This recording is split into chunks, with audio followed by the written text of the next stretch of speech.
하나님의 역사는 언제 어떤 방식으로 일어날지 사실 저희들은 잘 모릅니다. 단지 우리에게는 하나님의 응답과 역사가 필요합니다. 언제 기적이 일어나고 언제 참응답이 일어나느냐, 현장과 하나님의 말씀이 맞지 않을 때 하나님의 말씀에 따라서 현장이 변화되어야 되고 하나님의 역사가 나타나야 되기 때문에 그때 하나님은 기적을 행하십니다. 지금 혹시 여러분들이 이 시대에 여러분이 붙잡아야 될 중요한 언약을 붙잡고 있습니까? 그렇다면 여러분이 기도를 시작하게 될 것이고, 기도한다면 하나님은 반드시 여러분의 기도에 응답하시게 되어 있습니다. 오늘도 믿음으로 기도하여 하나님의 응답을 받는 여러분 되시기를 주 예수 그리스도 이름으로 축원드립니다. 자, 사도행전 12장 11절부터 17절입니다. 천사의 역사로 옥에 갇혔던 베드로는 나오게 되고요. 또 그리고 베드로가 정신을 차리고 자신을 위해서 기도했던 마가의 집으로 가게 됩니다. 그 집에 가보니까 많은 사람들이 기도하고 있죠. 그런데 베드로가 왔다는 사실을 그들이 믿지 않습니다. 기도하고도 하나님에 대한 응답에 대한 확신이 없다면 이 베드로에게 일어난 것과 같은 일이 일어날 것이고요. 베드로는 이 헤롯이 화가 나서 그 군인들을 또 아마 힘들게 할 것이고 또 교회를 핍박할 것으로 생각하여 있으면 안 된다 싶어서 빨리 이제 다른 곳으로 가게 됩니다. 어떤 의미에서 이제 베드로가 사도행전의 역사에서 사라져가는 모습이 나오고요. 이제 바울 시대, 다시 말하면 안디옥 교회 시대가 시작되었음을 이제 알려주고 있습니다. 그래서 지금 베드로가 마무리되어지는 모습을 누가가 기록하고 있는데요. 그것을 우리가 11절부터 17절을 통해서 한번 보도록 하겠습니다. 제가 11절 읽습니다. 이에 베드로가 정신이 들어 이르되 내가 이제야 참으로 주께서 그의 천사를 보내어 나를 헤롯의 손과 유대 백성의 모든 기대에서 벗어나게 하신 줄 알겠노라 하여. 그러니까 의식을 갑자기 이렇게 천사가 사라지고 이게 정신을 차리게 됐겠죠. 그리고 이제 뭐냐면 이게 하나님의 역사구나. 하나님께서 당신의 천사를 동원하여서 헤롯의 손에서 구원하실 뿐만 아니라 유대 백성들의 모든 기대, 교회가 박해를 받고 또 사도들이 죽는 이런 모습들에 대한 그것을 기대하는 기독교가 사라지는 모습에 대한 것을 기대했던 그 기대를 벗어나게 하신 것을 깨닫게 된 겁니다. 그리고 이제 뭡니까? 가게 되는 거죠. 자, 깨닫고 마가라 하는 요한의 어머니 마리아의 집에 가니 여러 사람이 거기에 모여 기도하고 있더라. 오히려 2장에서 이 부분을 좀 상세하게 나와야 될 건데 이 부분에서 좀 상세하게 안 나오는데요. 이 12장에 나오죠. 뭐가 나오냐면 마가라 하는 요한의 어머니. 자, 그러면 지금 마가라 하는 요한이 나옵니다. 자, 요한은 히브리스 이름이고요. 마가는 로마식 이름입니다. 우리 마가복음을 썼던 저자라고 보면 되겠죠. 예루살렘에 거주한 마리아의 아들이고요.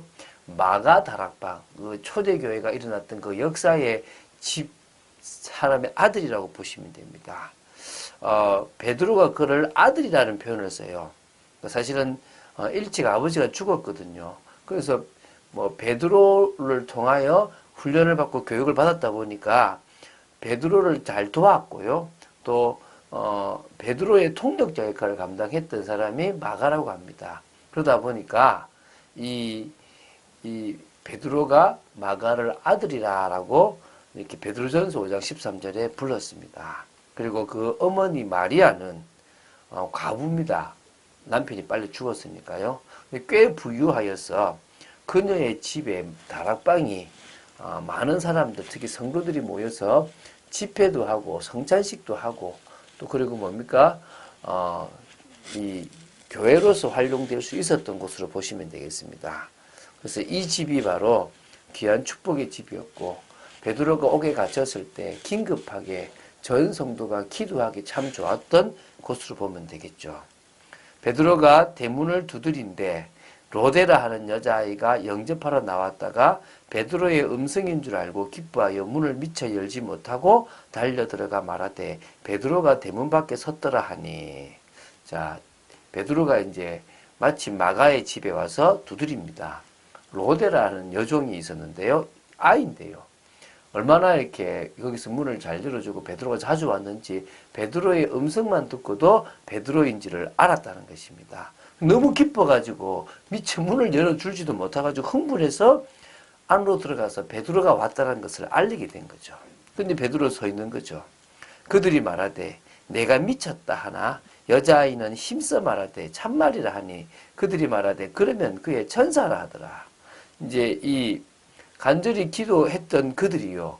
하나님께서 베드로를 살려주셨다라는 확신을 가지지 못하고 응답인 걸 모르고 야, 너 미쳤냐? 지금 이번에는 감옥 갇힌 게 보통 갇힌 게 아닌데 어떻게 나와? 아니다라고 진짜라고 얘기하니까 야, 그럼 그게 천사겠지. 그럼 죽은 거야? 그 당시요. 상당수 유대인들이 각 사람마다 그 사람을 지키는 수호 천사가 있다고 믿었어요. 이게 마태복음 18장 10절과 히브리서 1장 14절에 근거하고 있거든요. 그래서 유대인들에 의하면 각 수호천사는 자신이 지키는 사람의 모양이나 음성까지 똑같이 흉내낼 수 있다라고 생각했고요. 그 사람 곁에서 그를 늘 지켜준다고 생각했습니다. 그런데 그 소리가 왔다는 말은 아마 베드로가 죽었다라고 생각을 할 수도 있었겠죠. 베드로가 문 두드리기를 그치지 아니하니 그들이 문을 열어 베드로를 보고 놀라는지라. 자꾸 문을 두드리니까 이제 누군지 문을 열어줬겠죠. 열어주니까 베드로니까 너무 놀란 거잖아. 그럼 흥분했겠죠. 베드로가 그들에게 손짓하여 조용하게 하고 주께서 자기를 이끌어 옥에서 나오게 하던 일을 말하고 또 야고보와 형제들에게 이 말을 전하라 하고 떠나 다른 곳으로 가니라. 이제 막 흥분돼서 막 놀래가지고 하니까 조용히 시켰겠죠. 이게 뭐 드러나면 안 되니까 조용히 시키고요. 주께서 천사를 통하여 자기를 옥에서 이끌어내신 모든 일을 말합니다. 이걸 잘해야 돼요. 우리가 할 것은 주께서 우리 삶에 역사하신 것을 간증하는 겁니다. 그러기 위해서 우리는요, 기도 응답 받는 겁니다. 기도 응답 받은 거를요, 조목조목 우리 주위의 사람들에게 말할 수 있어야 됩니다. 그리고 이제 뭐냐, 여기 참석하지 않았던 야고보가 있었대요. 야고보 사도는 뭐 칼에 잘려 죽었습니다. 또 다른 야고보들이 많은데요. 여기서 야고보는 작은 야고보가 아니고 누구라고 보면 되냐 그러면 바로 예수님의 형제인 야고보로 보시면 되고요. 다른 참석하지 않았던 형제들에게도 이 말을 전하라고 했는데요. 먼저 야고보에 대한 이야기를 하고 좀 더 하겠습니다.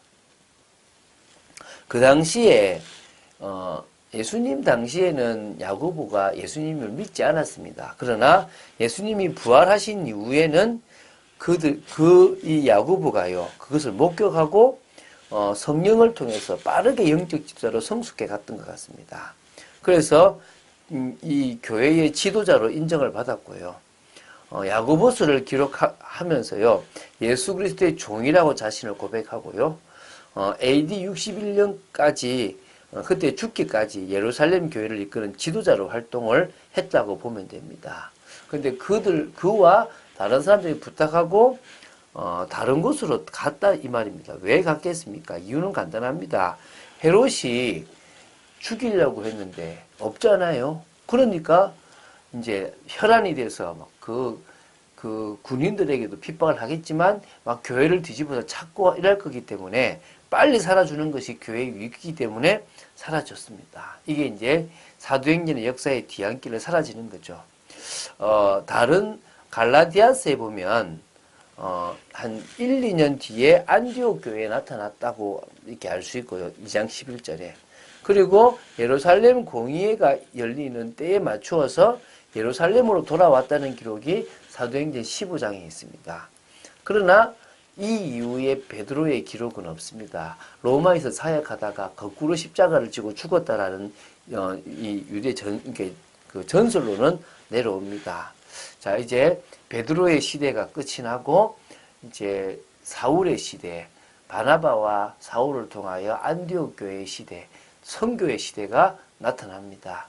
그래서 그 시대를 위해서 이렇게 이 누가가 11장 마지막에 사울과 바나바가 예루살렘 교회에 부조금을 갖다 주러 갔다는 것과 다시 12장 25절에 교회로 돌아갔다라는 그 사이에 이런 기록들을 지금 남기고 있다고 보셔야 될 줄 믿습니다. 지금 계속적으로 사도행전의 걸음은 이제 어디로 갑니까? 안디옥교 중심으로 한 선교로 가게 돼 있습니다. 하나님이 기뻐하시는 일이죠. 사도행전 1장 8절에 진정한 성취로 가고 있는 겁니다.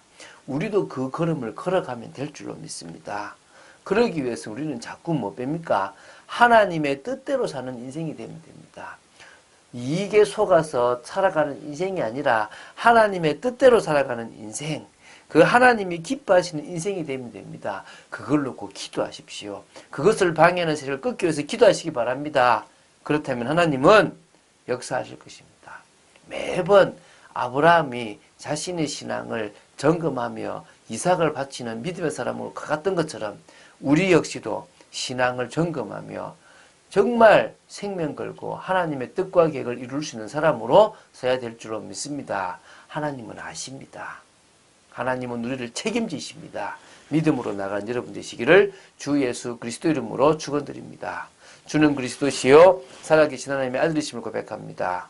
베드로의 사역들이 마무리되는 모습들을 보며 한 사람에 대해서 하나님은 책임지시고 인도하시고 끝까지 역사하심을 믿습니다. 저희들의 인생을 책임지시는 아버지 하나님, 믿음으로 나아가기를 원하며 또한 끝까지 생명 걸고 전도하는 전도자의 삶을 살기를 간절히 소원합니다. 역사하여 주시옵소서. 주 예수 그리스도 이름으로 기도드립니다. 아멘.